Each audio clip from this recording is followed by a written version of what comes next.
Hey, all right, welcome back to Raff's Brain, a show about things that are interesting to me. I am your host, Rob Rafferty.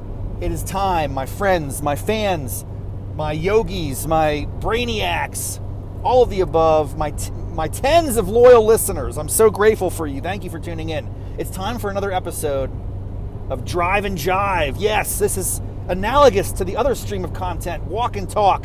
The rhyming titles, I'm all about it. Drive and Jive, Walk and Talk.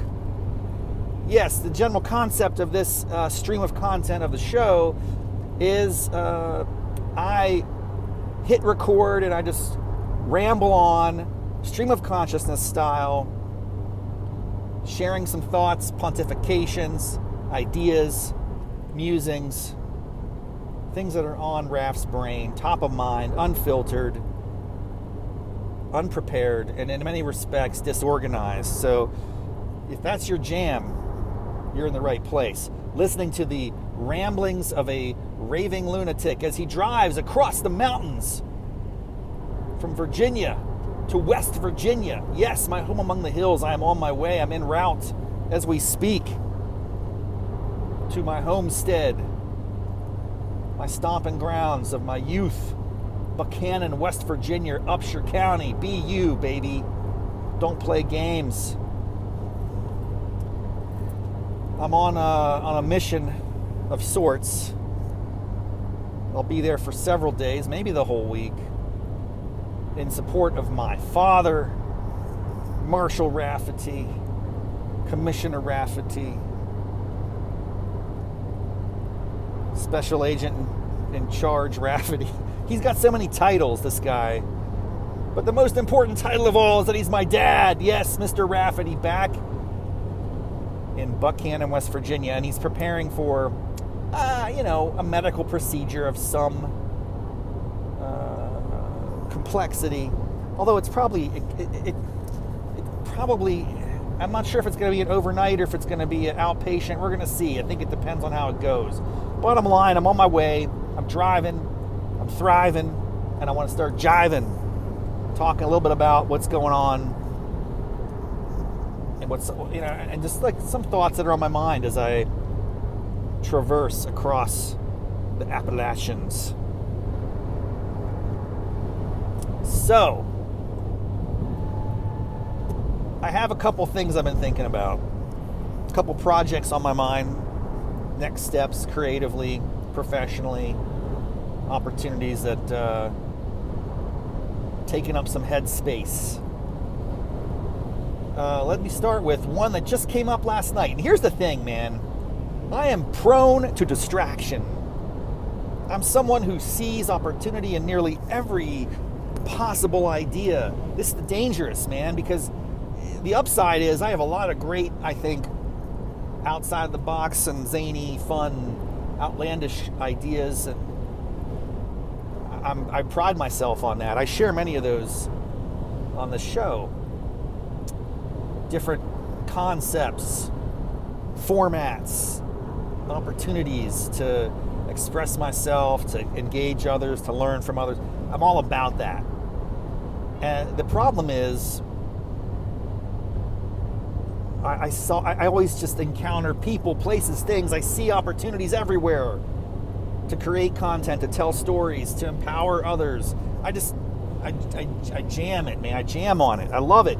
But that means I have the downside to that sort of mindset, that sort of attention deficit is very rarely do I actually follow through and complete to the bitter end any particular single idea. The last creative project that I actually was satisfied with and executed to completion was back in 2019 when I did a one-man show for the Fringe Festival. That forcing mechanism, by the way, pour one out for my dead homies, Capital Fringe, rest in peace. So sad to see that. Got the news. I was gonna actually, I'm saying this now, it's easier to say it since it's not possible, but I had intentions, I had ambitions to possibly produce a show in the 2025 Cap Fringe this summer, but that's no longer possible. That organization has regrettably shifted away from sponsoring and hosting its annual theater event. And it's moving more now to like kind of grant making for specific artists and such. That's wonderful. I respect it. I'm not sure if you hear the meowing, by the way. I should also intervene here just to explain the circumstances. We have Leia, the three-legged cat, in the back. I'm not sure if you can see her. For those of you who are on YouTube, you might be able to catch an image or a glance in the back there in her little cat cage. You got to travel with a feline. You can't just put them on in the passenger seat and buckle them in. You got to put them in a container. That's a pretty spacious container. She travels well. We've done this before, but she's been meowing a lot. I'm not sure if that comes through. It probably doesn't pick up because I'm on my headphones for the audio here. But trust me, she's been meowing a lot. I've been sticking my fingers back there, tickling her whiskers through the cage, letting her know that I'm here for you. I'm around, I'm aware. I mean, hopefully there's nothing wrong. I don't think there's anything wrong with her. She's pretty portable. We've gone many distances over the past couple months since I've taken possession of this cat. We should talk about Leia the cat. I have a friend, a loyal listener. Actually, he's not really a loyal listener. He's a periodic listener, but I respect that. He will selectively consume some of my content. This gentleman might be appearing on a future episode of Riffin' with Raff. That's the stream where I chat with friends and family and coworkers and others that inspire me. When I first mentioned or revealed to the world that I was adopting a three-legged cat from my parents, basically taking possession of the cat after my mother passed away, my father wasn't in a position to handle it. It was a four-legged cat back then. Yes, you're meowing. Leia, you're okay. Most important thing people need to know is she was once a four-legged cat. She had some issues. There was a question. There was a moment of intense introspection. Should we continue to let this cat exist with four legs and a significant tumor on that leg? Or should we invest in a procedure that would remove the tumor along with the leg, enable her to potentially live a pretty pleasant life where she could still, be happy, bounce around, eat Friskies, whatever, cat treats, things like that. And it was an interesting moment because, she would then be shifted from an outside cat to an indoor cat. So my parents have tons of cats, and they're all outdoor cats, historically. Now, growing up, we had a couple indoor cats, but once I left for college, any cats that my parents got, they were outdoor cats. Kind of like country cats out there. I don't want to call them feral. But they're definitely out there. And you might not see them for a day or two. They come back. They're like, look what the cat dragged in. Yeah. They dragged themselves in. Like, so what does a cat say in that situation? Like, look what I dragged myself in. Yeah, I've been out on a 48-hour bender, slaying mice and rodents out here, keeping the neighborhood clean, roaming the countryside, evading all the other predatory animals out there. It's not like the kitty cat's an apex creature in West Virginia countryside. We got foxes. Yeah, meow. Yeah, she's agreeing with me. There's definitely a concurrence in that tone of the meow. I hear you, Leia. Yes, I'm correct. And here's the story about Leia, dude. Might as well get into it now. I'll get into it again when I do that potential Riffin' with Raff interview with the friend of mine who has, in his life, had a three-legged cat. When I announced Leia was coming on the scene, he reached out and said, dude, I had a three-legged cat. I loved it. She was very resilient. Anyway, so we're going to talk about that, potentially. This is a teaser. Future episode, future content. Brace yourself. It'll be a great conversation. And I'll likely recount this story again. But since I have a little bit of time, let's go for it now. As I mentioned, Leia had 4 legs, then she went down to 3. But the story that was really fascinating here is, my mother was struggling with her health last year. I went home a lot to spend time with her. Towards the last few months in particular, I was pretty much living at home, providing sort of in-house care for my mother along with my sister. It was a tag team situation. It was very brutal, very painful. I don't want to go down that path. We're not going to discuss it. Maybe in a future episode, I'll reflect on that experience. It was not something I want to talk about or reflect on right now. The reason I mention it, though, is that during that time, my father, right before, it was probably like months, right around the time my mom was getting ill, my father adopted a dog.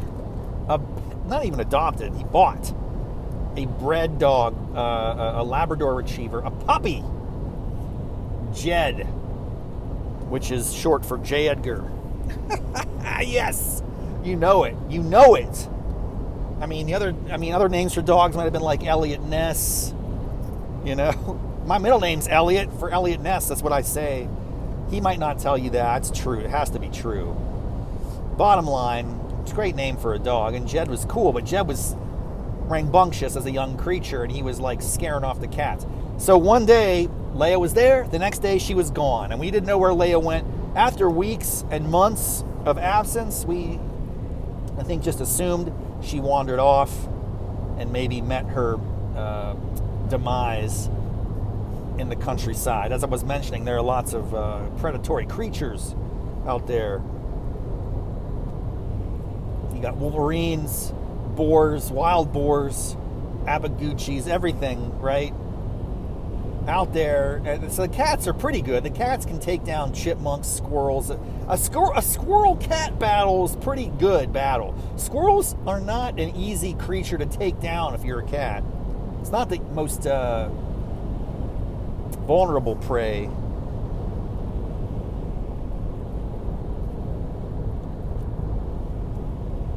But bottom line is, we thought that Leia was done. She was out and about. She was in the countryside. She went missing. We put up some flyers, put her on some milk jugs in town, and nothing came back. And look, we've had so many animals and creatures of nature in my life. It's never a good thing when they go missing or when they just kind of go off to puppy heaven or wherever it is. But in a sense, you come to appreciate it. In some way, when a cat just goes missing like that, you just assume, well, hopefully it was a peaceful death, Maybe it was a quick, maybe it was like a mink trap out there in the woods. Some trapper snagged it. Hopefully he didn't suffer too long. We figured she was done. That's what I'm trying to get at. But imagine my surprise. This is probably 6 months after she goes missing. It might be an exaggeration. Maybe it's more like 4 months. Time is a vortex. When you're going through a process of caring for a loved one who's struggling with a terminal illness, and you are in the front lines of that battle, every day just blends into the next, and you lose track of all time and space. It was horrific. Probably about 6 months of my life is a blur, and I don't even want to take time to think. I probably am still processing the whole situation. To be very candid with you, it's not a pleasant thing. But what I'm getting at is, gosh, I'm really dragging this out. The point of what I'm saying is, we thought that Leia was dead, gone, forever, off to Kitty Cat Rainbow or whatever, Rainbow Bridge. So imagine my surprise when I was walking up and down the lane. I think it was with my sister and one of my nieces. It might have been Lindsay or Mallory. I only have 2 nieces, so clearly it was one of them. Maybe it was both. I don't think so. I'm going to say Mallory, because the odds that my niece Lindsay was on hand would be a little unusual. She lives in Richmond. Mallory, of course, lives there right down the street. So it was probably me and my sister and Mallory, although it could have been Lindsay if she was in town visiting. And, as we're prone to do, you go on these little walks up and down the lane. If you don't know where I live, it's probably like a mile-long little cul-de-sac type country lane. It's kind of hilly and remote. And it's a nice little walking path there. You do a couple laps, get some steps in. And that's what you do to keep your sanity in a time of personal turmoil. We were walking up the lane, up and down the lane, getting some steps in, talking, about the situation. And then at some point we heard a little meow, meow. It was more like I don't know how to describe it. It sounded pretty desperate, if you ask me. It was like, meow, meow. It was very out of place, man. It was unusual, and it struck all of us. And then where's that coming from? We were able to hone in on it. Lo and behold, who would emerge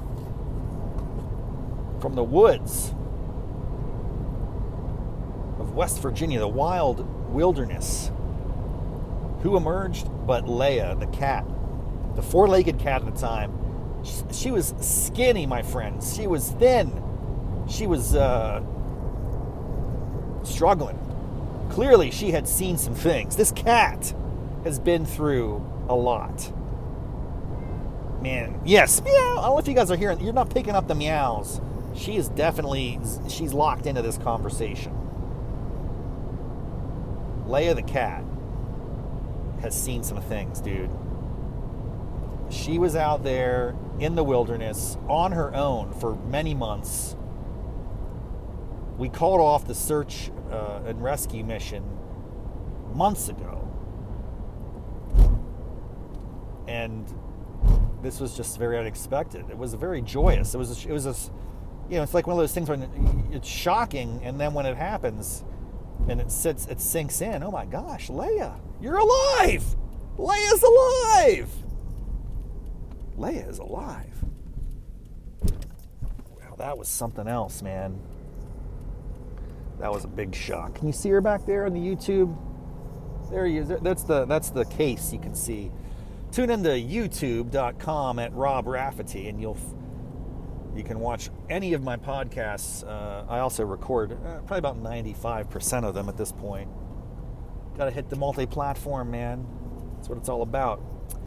Anyway, so the bottom line is, you got to wrap this story, dude. It's dragging on way too long.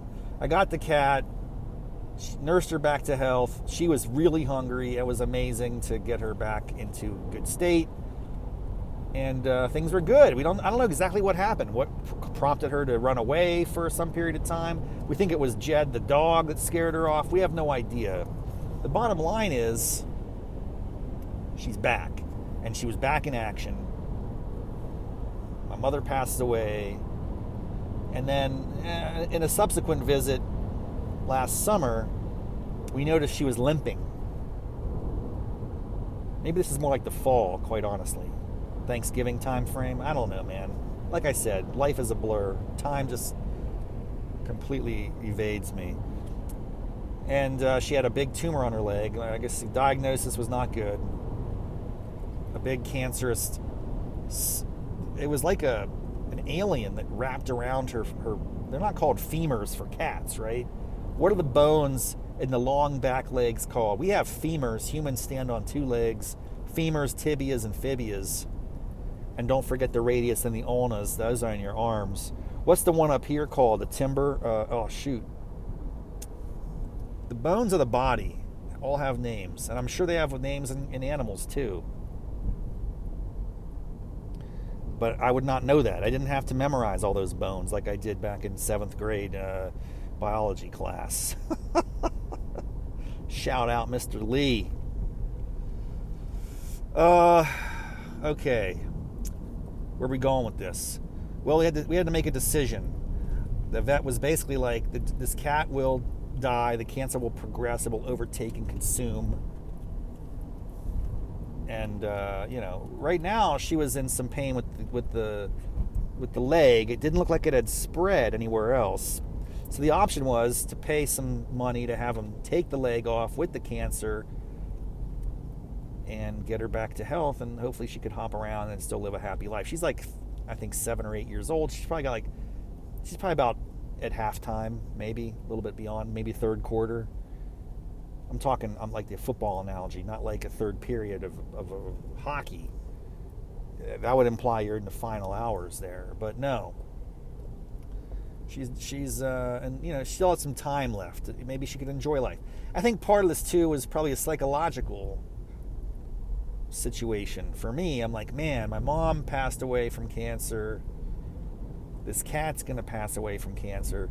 Is there anything we could do to salvage this cat? This cat is kind of like a physical connection to my mom, to the extent my mom took care of the cats and loves the cats and all that sort of thing. So I probably got some issues going on with that. My dad was kind of like, it's going to be a lot. It's not promising. There's no guarantee she'll survive the surgery. There's no guarantee that even if she gets through the surgery that she won't have what's it called when it comes back? Remission is when it's going into, that's a good thing, isn't it? Remission? Or is it remission means it comes back? I don't know. I can't remember all the terms. The bottom line is, my dad was kind of like, look, I think we should just send her off peacefully, and that'll be, call it a day. And that was kind of the initial thinking. But then I had to, I had some thoughts on it, and I said, I'll take care of it. I'll pay for it, and then I'll take the cat. Now that's a big thing. I haven't owned a cat for quite some time. I have not personally owned a cat, or really had to deal with any of the cat issues for probably 20 some years since I lived at home, which is back in the late 90s. Oh my goodness.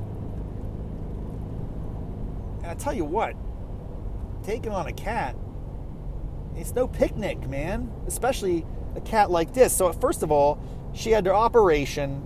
She's got a cone on her head. She's got 3 legs. She's down a limb.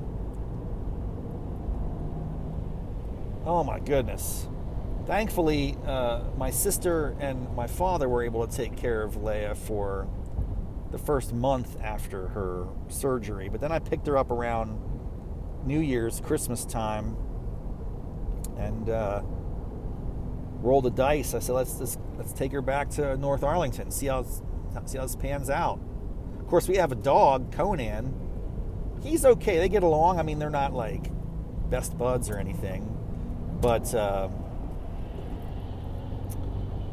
they tolerate each other. There's a kind of détente in the house. We'll talk about that some other time. I really don't even want to talk about this much longer. I don't know what I was thinking when I started to open this can of worms. The bottom line is, she's with me now. I got to take her with me when I go on trips. If my wife's out of town, which she is this coming week. So it's just like, it's another responsibility. But it's one that I take on with great pride and joy and fulfillment and happiness, I guess. Meow. Yes, I don't know if you can hear that. It's probably not picking up, but she's meowing in concurrence. Oh, so yes, the 3-legged cat. I will say something real quick about cats, in case you haven't owned a cat in a while like me. The innovation in cat care technology is unbelievable these days. It's like night and day from what it was when I was growing up. We had like Tidy Cat kitty litter value, like the big bags of that, and you got to clean out the litter box every day, and that was not a pleasant thing. And you put pre-COVID, that's when we had those little gas masks you might use, like those what do they call those masks, P90X or whatever. You guys know what I'm talking about.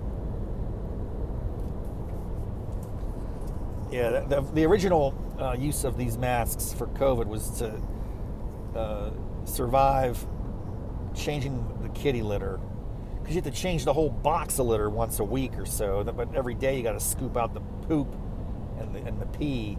And I'm telling you, I wasn't aware of this, but the technology is so much more advanced. And I was so excited when I learned that there's a thing called an automatic kitty litter cat box thing. I don't know what it's called. It's a robot. It's AI. It's NASA technology here, applied for consumer goods. We tried 2 versions. The first version was kind of a domed unit. It looked like a biodome for a cat.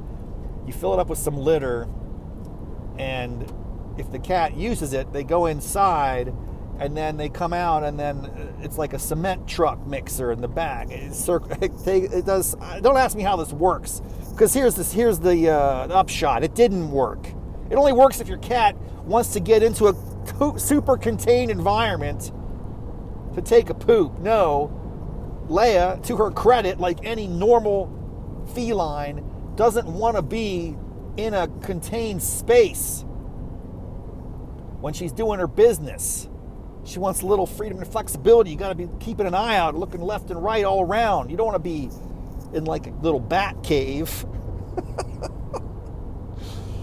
So we couldn't. So it was like a week of trying to throw the treats into the biodome to get her to go in there, and it didn't work. The good news is she did use the normal litter box, but that got me thinking, am I going to be relegated to the normal litter box in perpetuity? Am I going to have that?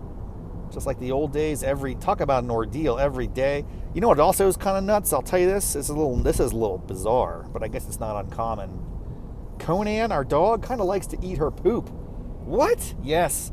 First of all, Conan loves cat food, especially the soft cat food. If we're not careful, you put that down, you're not looking, Conan sneaks by, he'll slurp that up in one gulp.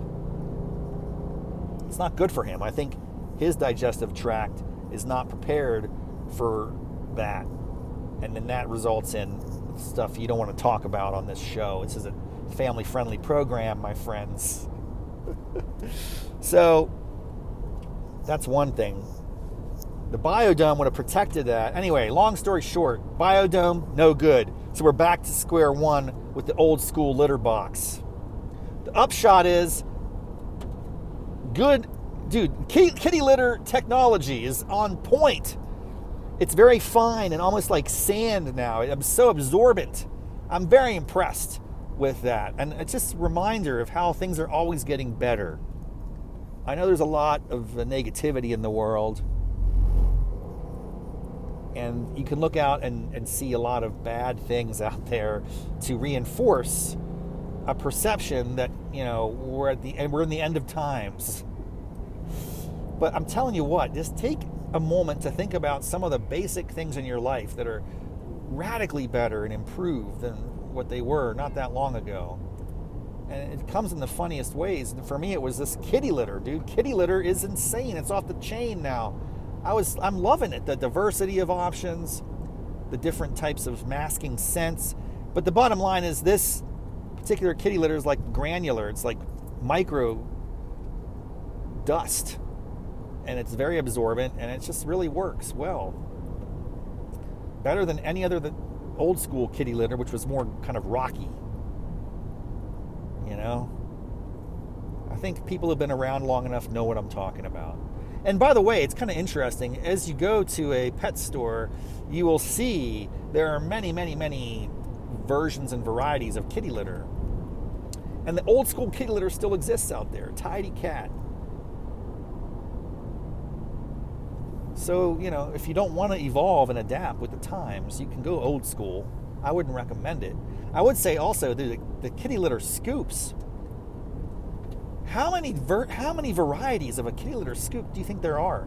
There's a whole aisle with kitty litter scoops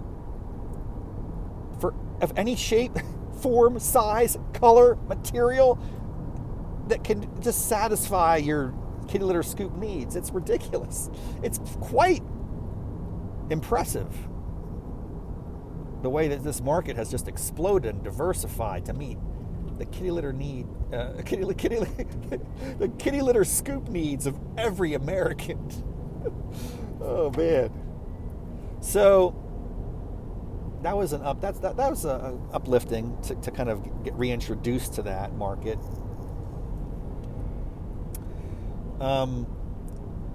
We tried another one. But I still I like the idea of convenience. I like the idea of not having to touch kitty litter or scoop it myself, or kind of to minimize my interactions with that part of owning a cat. If I can reduce or eliminate the need for me to engage and interact with kitty litter and its byproducts, what is that value to me? It's worth a lot. Probably a couple $100 at least. And that's about the price point for some of these automatic kitty litter boxes. So I think they kind of priced it right. I got another version which didn't have a dome. It's more traditional in appearance. It's like a giant square, or rectangle, really. But it has a sort of a robot arm that activates.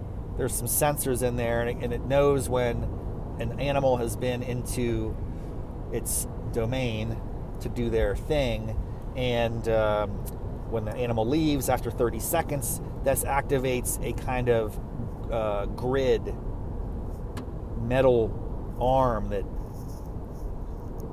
combs the sand.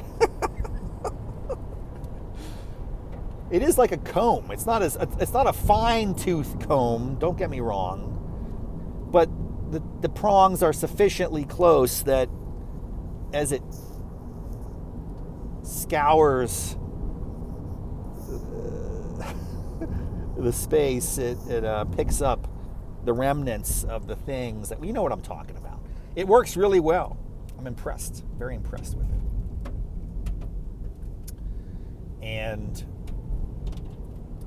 I haven't had to really touch it. It does put it into a container.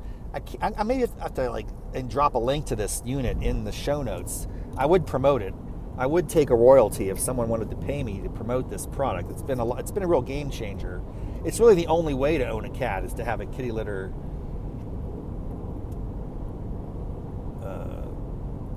box that functions by itself. An autonomous kitty litter box. The only thing you have to do is occasionally refill it with the new kitty litter. Otherwise, it's pretty much good to go. It's very self-contained. You do have to remove the clumped up objects, but that's not hard. It's like this little drawer at the bottom. You pull it in, you dump it in a little trash bag, you put it back in. I mean, it's spick and span, man. Easy peasy. So that's the story of Leia, the three-legged cat, and we're going okay, and we're hanging in there. How much time I've been talking here? God, 33 minutes. 33 minutes about Leia, the cat. That's probably enough for this episode of Raff's Brain. Drive and Jive. It was not at all my intention to discuss this story when I initially hit record. That's the nature of these shows. For those of you who don't know about this program, who may have discovered it via the algorithms, because I'm gonna be putting cats now, or whatever the title of this show is, all the little shorts that I create out of it. You know, I'm gonna be putting cat lovers, cat fans, feline, this and that, cat moms, whatever, to try to attract the right audience. I just want you to realize this is not a show. Raff's Brain is not a podcast exclusively about animals or cats or even Leia. It's not like the Leia show. This is just the thing that was on my mind as I was driving. I had other things I was going to talk about. I actually have some other things I want to share and discuss. I might do another episode. I still got another hour or so left in this drive. But I want to compartmentalize this, because this seems like this whole episode was about cats, about Leia, about the three-legged ordeal. And I suspect it's only going to appeal to a very narrow sliver of non-Raffety friends. Most of the people that listen to this show, thank you, I love all of you, are friends of mine, or family members, or acquaintances, people who know me. But if you stumbled upon this podcast / blog, vlog, whatever we call it these days, and you find this at all entertaining, you're in a very small minority of the human race. I think that makes you fairly elite. That's just one man's opinion. That is the producer, the writer, the host of the show. So, thank you for joining us. I just want you to know this is the only show that I'll do that'll be this deep on the cat. Maybe I'll go deep on the cat. Maybe I'll hold the whole stream about Leia. Who knows? This show doesn't have any real plan at this moment. It's a real fun exercise for me. I'm learning as I go. I'm not sure if I'll ever narrow it down or ever get good at this beyond what I'm doing right now. But that's some context for you. You can check it all out on raffsbrain.com. Hit it up. I'm on all your favorite streaming channels. I'm on Apple. I'm on Spotify. I'm on YouTube. Thank you so much for tuning in. We'll see you next time. I appreciate you. Have a great day. More to come. And I'm going to be trying to record some content here in West Virginia. I'm going to try to get some conversations with my father. He's very hesitant. He doesn't like to be on camera. He doesn't like to have his identity and stories publicly shared. I've tried to record a lot of that over the years because I think there's a lot of gold there, gold nuggets that would be very attractive and interesting to share with the world, little insights, tidbits, lessons of his own life, which has been a pretty remarkable life. So maybe that's a future content this week. I'll get some time to chat with him. I got my friend Code H. He's been a multi-time guest on the show. You guys know Cody at this point. I'll probably be hitting him up for some content this week. And we'll see where we go from there. Maybe hot yoga problems will emerge if I can find a hot yoga studio. Stay tuned. If you know a hot yoga studio in Morgantown, I got an overnight or two there while my dad's getting patched up. I'd be open to hitting up a new studio, seeing how it rolls. WV, hot yoga style. Get a little review. All right. Thanks, folks. Have a great day. And stay tuned for more extraordinary content like this. I know you can't get enough of it. Take it easy. Bye-bye.